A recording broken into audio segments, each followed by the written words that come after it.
Hi, Suzy. Hi, how are you, Joe? I'm very good. How are you? I'm great. Great, yay.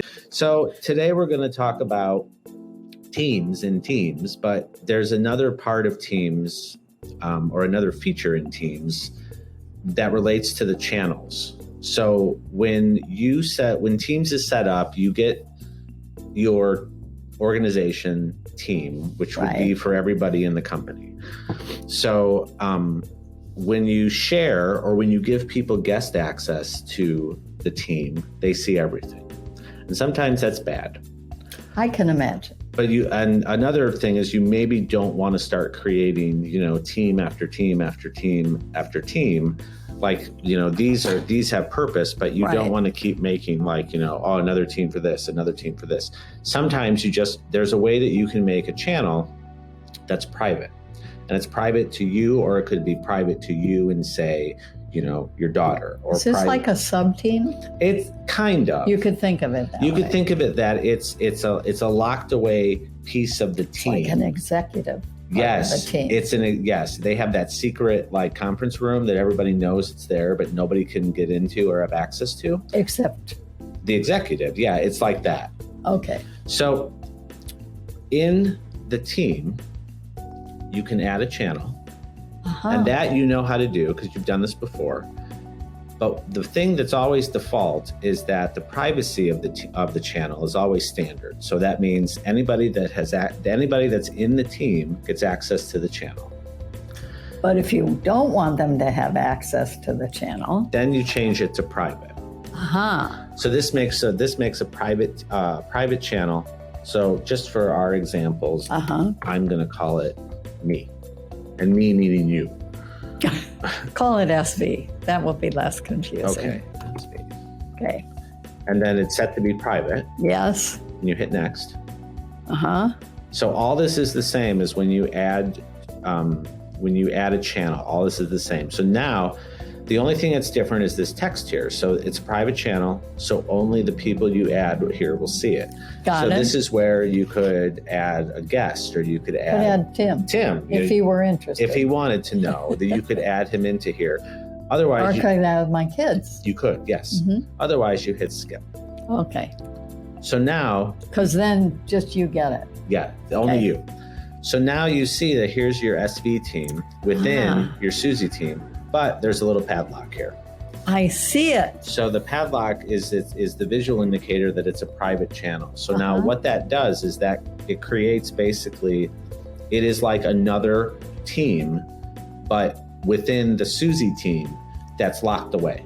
Got it. So the permissions are all locked away that it's only you, and people can't backdoor around it or try to go through the back entrance or anything.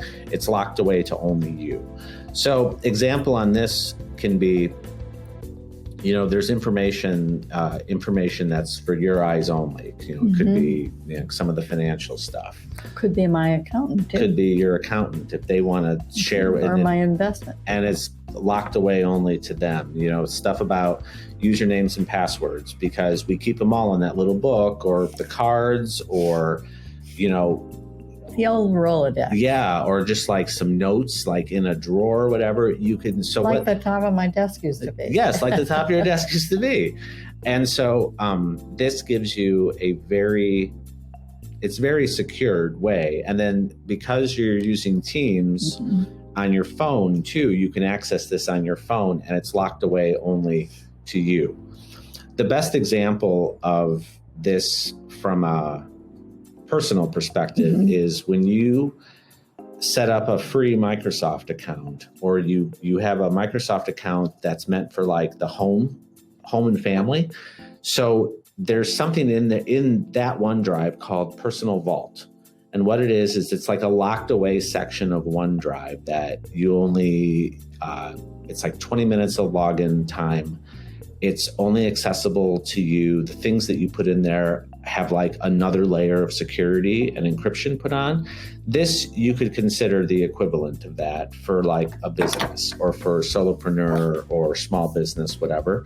You can keep a locked away section without having to make a whole team. Got it. Because the risk of the whole team too is that, you may inadvertently invite someone into that team, and you don't want to do that. Or someone who's in the team who you're not quite sure about could allow somebody else to use.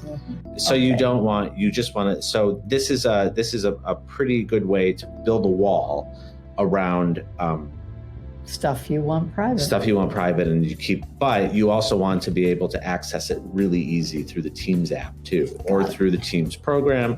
Because OneDrive is great, and OneDrive saves everything, but sometimes OneDrive isn't the answer, especially for more critical information. Or on the road. Because you're sitting there going through folders and going through files. When this Teams gives you that nice framework of putting files go here, and notes go here, and passwords go here, and it gives you that framework to follow, as opposed to just a folder full of pages documents, or a folder full of spreadsheets, or whatever. It gives you a better and that's a great example of what you said. If you need to share it with somebody critical, your accountant, investment person, you can do that, and then they're walled off too.